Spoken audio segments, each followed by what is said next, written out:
அஸ்ஸலாமு அலைக்கும். Welcome to அஞ்சனம் சமையல்.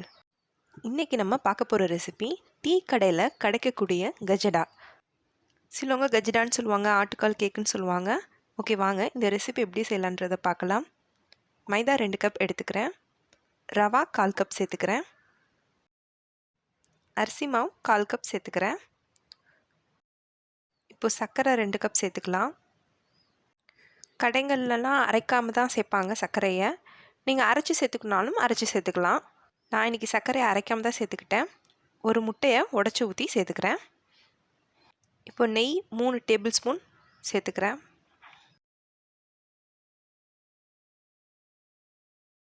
ஒரு பிஞ்சு உப்பு சேர்த்துக்க போகிறேன். அவ்வளோதான். தண்ணி சேர்த்துக்கிறதுக்கு முன்னாடி இது எல்லாத்தையுமே நம்ம முட்டையெல்லாம் உடச்சி ஊற்றிருக்கோம். அதனால் ஃபஸ்ட்டு இது எல்லாத்தையுமே ஒன்றா மிக்ஸ் பண்ணி விட்டுருவோம். இப்போது தேவையான அளவு தண்ணி சேர்த்து பிசைஞ்சிக்க போகிறேன். கொஞ்சம் கொஞ்சமாக தண்ணி சேர்த்து பிசைஞ்சிக்கோங்க. அவ்வளோதான், நான் மாவை பிசைஞ்சிட்டேன். ஃபைனலாக நெய் சேர்த்துக்கிறேன். ஃபுல்லாக எல்லா பக்கமும் படுற மாதிரி தடவி விட்டுருங்க. இப்போ இது 1 மணி நேரம் நல்லா ஊறட்டும். நான் சர்க்கரை அரைக்காமல் தானே சேர்த்துருக்கேன். அதனால மாவு ஊறுறதுக்கு 1 மணி நேரம் ஆகும். அது இலகி கொடுக்கும். 1 மணி நேரம் கழித்து பார்ப்போம். இப்போ 1 மணி நேரம் ஆயிடுச்சு. மாவு நல்லாவே சாஃப்டாக இருக்குது.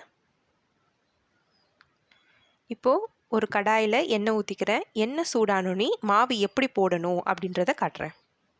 மாவு நம்ம ஷேப்பாக பிடிச்சிலாம் போட போகிறது கிடையாது. ரஃப்பாகவே எடுத்து போட போகிறோம்.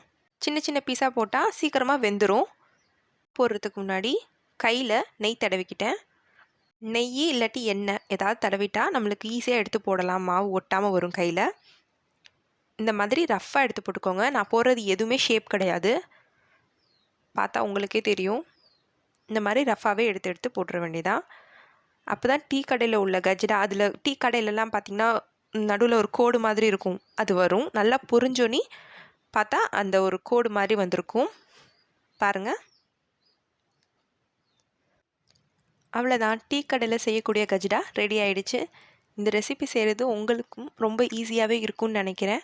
மறக்காமல் உங்கள் வீட்லேயும் ட்ரை பண்ணி பாருங்கள். இன்னும் நிறைய வீடியோஸ் பார்க்குறதுக்காண்டி எங்கள் சேனலை சப்போர்ட் பண்ணுங்கள். உங்களுடைய சப்போர்ட் எப்போவுமே எங்களுக்கு தேவை. இந்த வீடியோ பிடிச்சிருந்துச்சுன்னா லைக் பண்ணுங்கள், ஷேர் பண்ணுங்கள், சப்ஸ்கிரைப் பண்ணுங்கள். தேங்க்ஸ் ஃபார் வாட்சிங். அஸ்ஸலாமு அலைக்கும்.